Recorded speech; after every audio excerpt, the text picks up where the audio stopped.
रशियाचे राष्ट्राध्यक्ष Vladimir Putin भारतात आले. पंतप्रधान नरेंद्र मोदी यांनी त्यांचं खास स्वागत केले. मात्र ती संधी राहुल गांधींनाही हवी होती.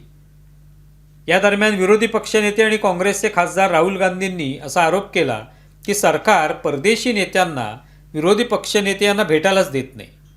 लोकसभेतील नेता प्रतिपक्ष राहुल गांधी यांनी रशियाचे राष्ट्राध्यक्ष पुतीन यांच्या भारत भेटीच्या पार्श्वभूमीवर असा दावा केला की परदेशी पाहुण्यांना विरोधी पक्षनेत्यांची भेट घेण्याची परंपरा आहे, परंतु पंतप्रधान नरेंद्र मोदी ही परंपरा पाळत नाहीत.